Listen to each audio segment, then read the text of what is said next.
जैसा कि दोस्तों आपको पता है कि राजस्थान के इतिहास की सबसे बड़ी वैकेंसी चतुर्थ श्रेणी वैकेंसी का नोटिफिकेशन आउट आज से 3 महीने पहले ही हो चुका था और अब 21 मार्च से इनके फॉर्म भी स्टार्ट हो चुके थे और अब आप फॉर्म भरना चाहते हैं तो इसके अंदर फॉर्म भर सकते हैं। लेकिन उससे पहले मैं आपको बता देता हूं इसका सिलेबस क्या है। सिलेबस से रिलेटेड काफी सारे भाई लोगों को डाउट है और काफी ज्यादा इंतजार करने के बाद ये वीडियो मैं आपके लिए लेकर आया हूं। दोस्तों मैं आपको बता देता हूं कि यहाँ पर सिलेबस चेंज के लिए डिमांड बहुत ज्यादा राजस्थान के युवाओं द्वारा की जा रही है कि राजस्थान जीके का वेटेज इसके अंदर बढ़ाना चाहिए, यानी कि 50% है वो राजस्थान जीके कर दीजिए, ऐसा राजस्थान के युवाओं का डिमांड है। क्योंकि यदि ये जीके का वेटेज जो राजस्थान का है ये कम होगा तो बाहर के जैसे हरियाणा के, पंजाब के, यहाँ के बिहार तक के यहाँ पर स्टूडेंट्स है वो इसके अंदर फॉर्म डाल रहे हैं, ऐसा सुनने में आ रहा है। और एमपी में इसके बैच चल रहे हैं, ऐसा सुनाई दे रहा है। तो यहाँ पर प्रदेश के युवाओं को नौकरी कम मिलेगी और बाहर के स्टूडेंट्स यहाँ पर नौकरी ले लेंगे, तो इससे बहुत ही बुरा असर पड़ेगा राजस्थान के युवाओं पर। यह राजस्थान के इतिहास के अंदर पहली बार इतनी बड़ी वैकेंसी आई है, तो ज्यादा से ज्यादा यहाँ पर राजस्थान के ही स्टूडेंट्स इसके अंदर सिलेक्ट हो, ऐसा वो चाहते हैं, ऐसा यहाँ पर टीचर्स वगैरह है वो भी चाहते हैं। इसलिए ये मांग भी उठाई गई थी कि राजस्थान जीके का वेटेज है वो बढ़ाया जाए। लेकिन राजस्थान जीके का वेटेज बढ़ाने से रिलेटेड अभी तक कोई भी इंफॉर्मेशन नहीं है, विभाग पर सौंप दी है, ऐसा इन्होंने यहाँ पर आलोक राज ने कहकर इस बात को टाल दिया है कि यह आरपीएससी का काम नहीं है, यह विभाग का ही काम है, संबंधित विभाग का काम है।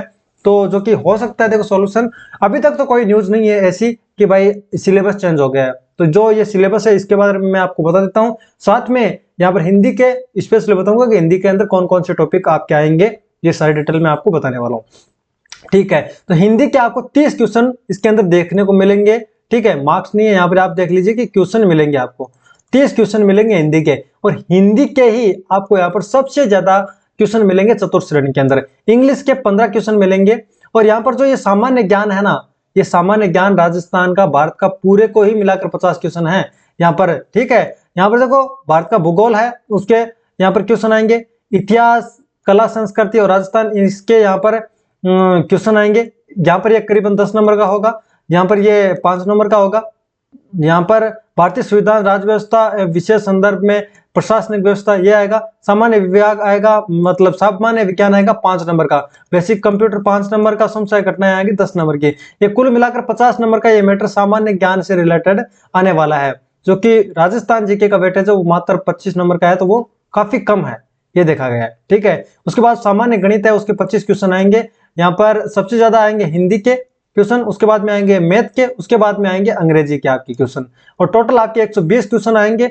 200 नंबर का आपका ये पेपर होने वाला है। एक क्वेश्चन है वो लगभग 1.66 मार्क्स का होगा, यानी इतना वेटेज होगा एक क्वेश्चन का। ठीक है, अब इसके अंदर आपको टाइम बचाना है मैथ के लिए, जैसे कि मैथ के 25 क्वेश्चन है तो 25 मिनट के अंदर नहीं हो सकते। देखो 2 घंटे का टाइम है, 2 घंटा यानी कि 120 मिनट। अब 120 मिनट और 120 क्वेश्चन है तो एक क्वेश्चन के लिए टाइम मिलेगा आपको 1 मिनट। ठीक है, एक क्वेश्चन के लिए आपको 1 मिनट का टाइम मिलेगा। अब ये 1 मिनट का टाइम है वो आप मैथ के लिए बचाना चाहते हैं या रीजनिंग के लिए बचाना चाहते हैं, तो हिंदी जो हिंदी सब्जेक्ट है, उसके बाद अंग्रेजी सब्जेक्ट है और सामान्य ज्ञान के सब्जेक्ट है, इनमें आपको 30-30 सेकंड देने पड़ेंगे, तब आपको यहाँ पर करीबन आपका 1 घंटा बच जाएगा। ये मान लो कि आप 1 घंटा मैथ और रीजनिंग के लिए दे दोगे। ठीक है, अब मैं आपको हिंदी के सिलेबस के बारे में डिटेल से बताता हूँ। उससे पहले मैं आपको बता देता हूँ कि जो ये क्वेश्चन आएंगे वो ऑब्जेक्टिव टाइप क्वेश्चन आएंगे। ठीक है, यानी कि यहाँ पर 4 ऑप्शन होंगे आपके पास, 1 ऑप्शन, 2 ऑप्शन, 3 ऑप्शन और 4 ऑप्शन। इसमें से जो सही आपको लगे वो उस पर आपको यहाँ पर ओ मार्क के अंदर भरना पड़ेगा। ठीक है, गोला भरना पड़ेगा या टिक करना पड़ेगा, या मान लीजिए मैक्सिमम नंबर है वो आपको 200 होंगे, मैंने आपको बता दिया। एक क्वेश्चन का वेटेज जाता है 1.66 करीबन, और एक क्वेश्चन के लिए आपको टाइम है वो 1 मिनट का मिल जाता है इसके अंदर। ठीक है, उसके बाद में ये और दोस्तों मैं आपको बता देता हूं कि यहाँ पर जो क्वेश्चन है, चाहे तो वो जीके का हो, चाहे तो वो मैथ का हो, या चाहे तो वो रीजनिंग का हो, या फिर आपका सामान्य ज्ञान का हो। ठीक है, या फिर मान लो कोई साइंस का हो, किसी भी सब्जेक्ट का क्वेश्चन हो, प्रत्येक क्वेश्चन समान मार्क्स के होंगे। ऐसा नहीं कि मैथ के यहाँ पर 4 नंबर के आ गए और जीके का 1 नंबर है। समान, मतलब सभी क्वेश्चन समान अंक है वो कैरी करते हैं। अब दोस्तों मैं आपको बता देता हूँ क्या इसके अंदर नेगेटिव मार्किंग है। तो इसके अंदर नेगेटिव मार्किंग भी है, 1/3 इसकी नेगेटिव मार्किंग है, यानी कि आपने 3 क्वेश्चन गलत कर दिए ना तो आपका 1 नंबर डिडक्ट कर लिया जाएगा, यानी कि एक जो सही है वो भी आपका गलत हो जाएगा 3 क्वेश्चन गलत करने के बाद में। अब ये एग्जाम है वो 12th बेस नहीं है, ये आप मान लीजिए यहाँ पर 10th स्टैंडर्ड का यहाँ पर आने वाले हैं आपके सवाल, मतलब 10th लेवल का ये एग्जाम होने वाला है। ठीक है, तो अब हिंदी के सिलेबस के बारे में बात कर लेते हैं। ठीक है दोस्तों, मैं आपको बताता हूँ हिंदी के अंदर सबसे पहले तो आपका संज्ञा आएगा। ठीक है,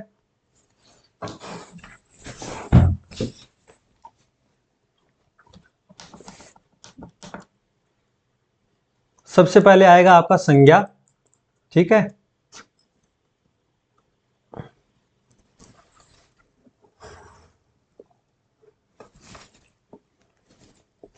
उसके बाद में देखो सर्वनाम भी आएंगे इसके अंदर, और संज्ञा और सर्वनाम के ज्ञान होने से पहले आपको भाषा का ज्ञान जरूर होना चाहिए, तो भाषा को भी आप एक क्लास लेकर जरूर तैयार कर लेना।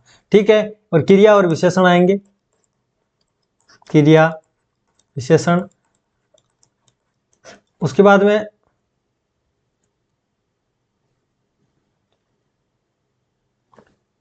तत्सम और तद्भव जो शब्द हैं वो आएंगे, देशज विदेशज शब्द भी आएंगे। ठीक है,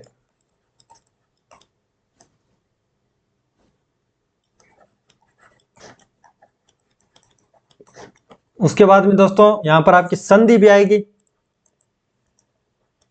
संधि के अनुसार यहां पर ये संधि विच्छेद होता है, ये भी आएगा। ठीक है, उपसर्ग प्रत्यय भी आने वाले हैं, हिंदी की जान। ठीक है, शब्दों को तोड़ना, शब्दों के आगे लगने वाले।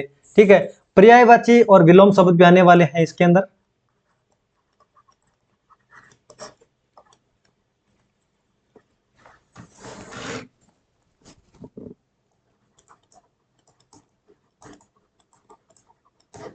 ठीक है, उसके बाद में दोस्तों यहां पर आपकी वाक्य शुद्धि आएगी।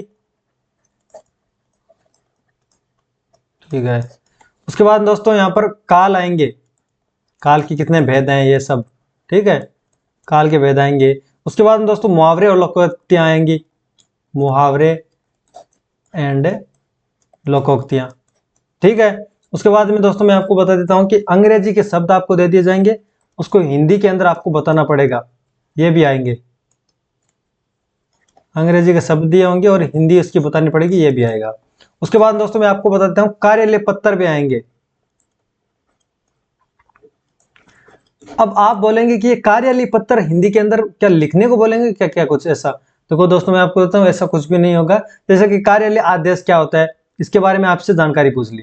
ठीक है, कार्यालय आदेश बता दो। ठीक है, अब जैसे कार्यालय पत्र के अंदर आपको पता है कि ये अधिसूचना होती है।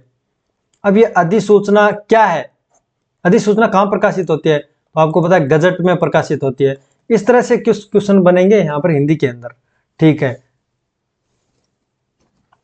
अब दोस्तों ये हिंदी का इतना ही आपका सिलेबस है। वैसे देखा जाए 30 यहाँ पर क्वेश्चन आएंगे इसमें से, लेकिन दोस्तों आपने सीईटी का और मतलब आपने पुलिस वगैरह पेपर देखा होगा, जो सिलेबस इनके अंदर नहीं दिया होता है वो भी पूछ लिया जाता है।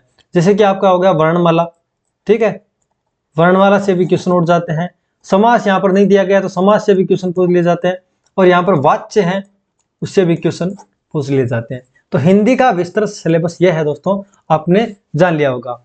तो यहाँ पर संज्ञा सर्वनाम क्रिया विशेषण तत्सम तद्भव शब्द देशज विदेशज शब्द संधि संधि विच्छेद उपसर्ग प्रत्यय पर्यायवाची और विलोम शब्द, इसका तो कोई अंत नहीं है। आप 5-6 क्लास लेके निपटा देना। ठीक है, और 2 क्लास में भी निपटा सकते हैं, बाकी ये रटने वाली चीजें आपको रटनी पड़ती है। वाक्य शुद्धि, काल के भेद, मुहावरे और लोकोक्तियां, अंग्रेजी से हिंदी बनाना शब्द और हिंदी से अंग्रेजी बनाना, कार्यालय पत्र के बारे में जानकारी वगैरह, यह सब सिलेबस है हिंदी का। तो दोस्तों आपने हिंदी का सिलेबस जान लिया। इसी तरह यदि आप अन्य सब्जेक्ट के सिलेबस के बारे में जानना चाहते हैं तो आप कमेंट कर सकते हैं, मैं इसके ऊपर भी वीडियो ला दूंगा। यह वीडियो पसंद आया लाइक करें, शेयर जरूर करें, सब्सक्राइब भी करें। जय हिंद।